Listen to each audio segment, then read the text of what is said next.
Hi, welcome back. How are you? I have yet another video about death. Hopefully, I'm not overwhelming you. I just think it's a pretty important subject, don't you think? But this time, I thought I would react to a 97-year-old's perspective on it. So hopefully, this will be interesting.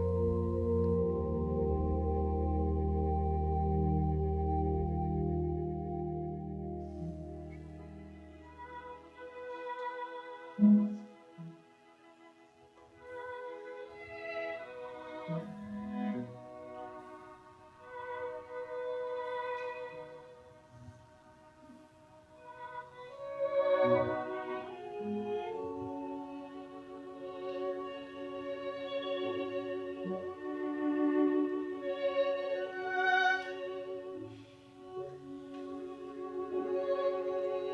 feel like it's kind of hard to sleep in there with those camera lights on and stuff.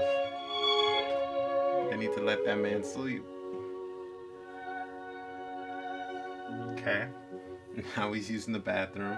What if the whole thing is just him getting ready? Oh, okay.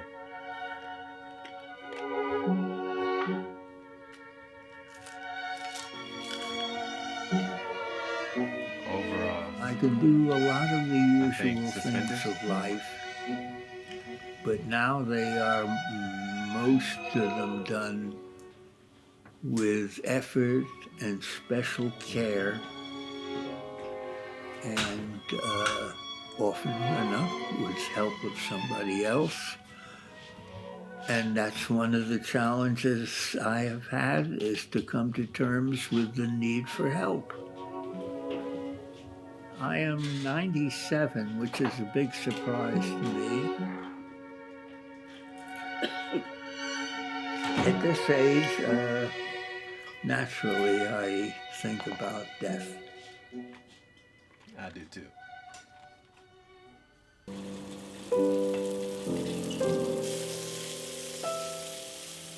Breakfast! Healthy diet.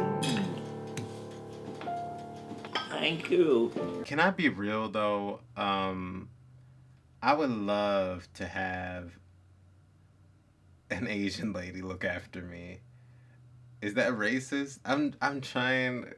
I mean, I'm just being honest. I just something about Asian people that I'm drawn to, and have an attractive young Asian woman cooking me food, helping me get dressed. Sounds pleasant. You're welcome. Looks beautiful. In the book She about does. death, what I said was, in a nutshell, is there's no reason to be afraid or concerned or anything about death, because when you die, there's nothing. You're not going to suffer, you're not going to be unhappy, you're not going to, well, you're just, you are not going to be. Bacon is good. Hmm? The bacon. It is good. I like this. She looks kind of- Filipino. That's your favorite. I don't want to focus on her this Yeah. whole time, but It's good. that's my guess. Filipino. I mean, at a certain point, there's nothing. So it's not rational to be afraid of death. I now think that is not a good statement. Because I think it's important to figure out why it is then that people are afraid of death. Why am I concerned about it? My argument was there's no good reason for it. My sense of realism tells me, well, no good reason or not, it is something that haunts me, the idea of dying soon.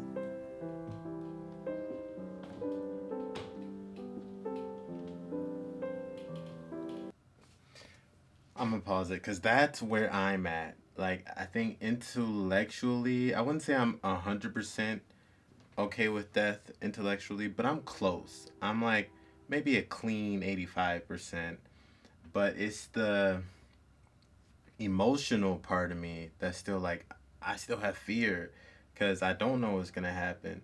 And it's hard to just be cold and be like, yeah, I could die tomorrow and just who cares? You know, it's like nothing will happen. Like, I don't know. It's just, it's tough. So I relate to this man. I often walk around the house and I ask myself, often out loud, what is the point of it all? There must be something I'm missing in this argument.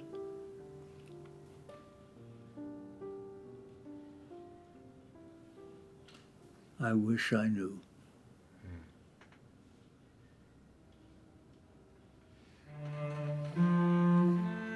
So here I am, trying to work out where I am. I still find that I am, in many ways, a puzzle to myself. I do find it very interesting to try to figure it out, what's going on. And I spent a lot of my life thinking about such issues.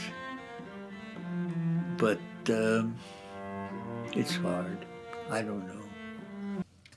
Yeah, I don't know either. I think we'll never get to the end of ourselves. Like, we'll never figure out everything. Like, I like to look at the stars and to understand that it goes on forever, right? And that a lot of it seems dark from our perspective. And I think that's a correlation of the mind. How there's a lot of dark spots, which are mysteries, right? We don't understand what we can't see. And then also, it's an infinite amount of knowledge out there, so we'll never get to the end of it. So yeah, the sky is kind of a reminder of that, the night sky. So so maybe the point isn't to try to get to the end. Maybe the point is to kind of float in the middle somewhere. I just usually just drop the subject. What is the point of it all? I think I ask the question with the sense that there isn't any good answer. It's a kind of ironic question. I think the answer may be the silent answer, may be there is no point. It's a foolish question.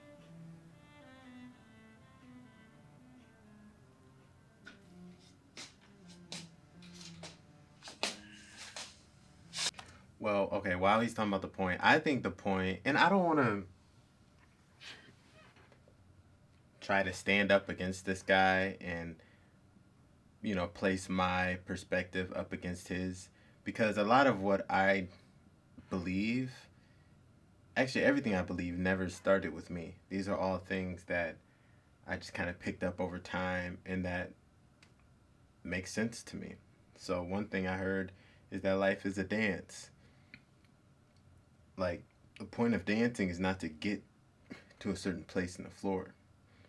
Or similarly, like music, the point of an orchestra isn't the crescendo. If that was the case, then all the great, artists would just be doing crescendos and be like, look, I did it. Or all the great dancers would just jump right to that place in the floor, like, look, we did it. Rather, the point is to enjoy yourself while you're in whatever you're in. The point is to move with intent, to dance, to make something beautiful. And yeah, but I'm still lost. Even knowing that, even like, yeah, the life is about dancing and just whatever your dance is, it could be anything, just movement. Life is about moving, and yet there is something on the inside like, but what about the end? You know, I don't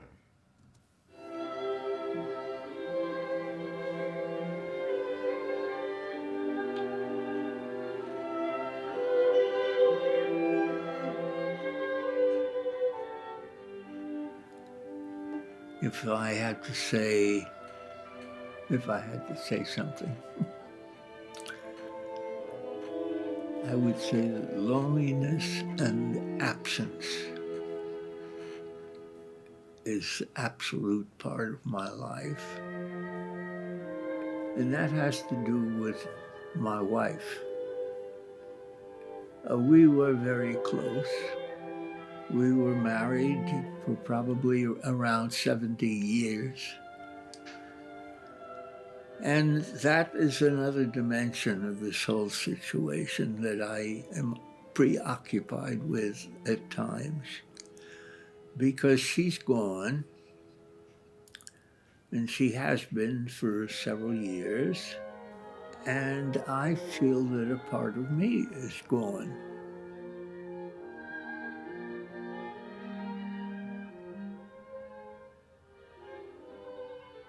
We worked together and traveled together. We were happy together.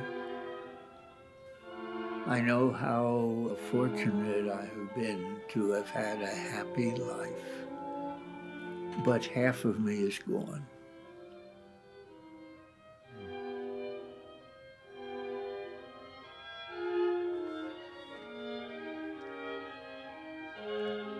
know. Okay. Side note, you know how people say, oh, no one will complete you. Talking about like relationships, like if you're trying to look for someone to complete you, you're doing it wrong. And I think, maybe it's semantics, maybe, the wording that people use is not as specific as it could be. But I think in a way people do complete us. It's not like you have all these issues and you just want to ignore your issues and indulge in another entity, in another person, and try to find wholeness that way. Like, of course, yeah, and like no one will fix your problems, like you got to fix your own problems. So in that sense, I agree. But at the same time, like people do complete us. Like he said, when he lost his wife, he felt like a piece of him is gone. And even like some religious texts talk about when you get married, the two become one. So there is, and what else is there other than relationships? I was talking to a friend about this. I mean, there's art and stuff, and creativity, but at the end of the day, when you are on your deathbed, you're not going to have your paintings or, your sculptures or I don't know, whatever else you create by your bedside. You're going to have your family and your loved ones. So, yeah. Her absence has been to me for a number of years now, has been a presence, an absence which was present to me. I don't know, call it emptiness. There's something missing. And of course, I realized right away that she is what's missing. That's a very lonely thing.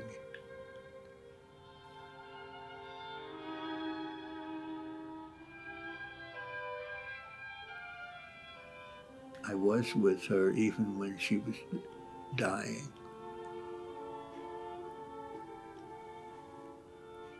That was a difficult experience. At least we got to embrace at that time. That's something I used to listen to with Leslie right here.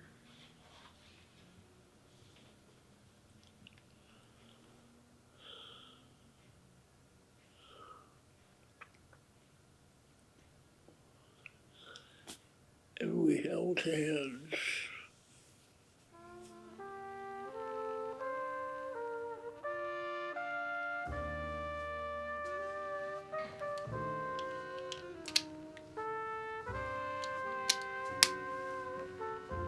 Okay. Um, that's not what I expected. You know, you would think you have a philosopher who's approaching death all his life. He's been thinking about it from many different angles. You would think it's like, oh, he kind of figured it out and resolved that tension from within. But nope. You know, some people, they say through your, I think in your 20s is when you have that big existential phase where you're constantly thinking about your mortality. Because I think, you know, as a kid, you don't really think about it. Then it kind of hits you when you become an adult. When you're well into this life, you're like, wait a second.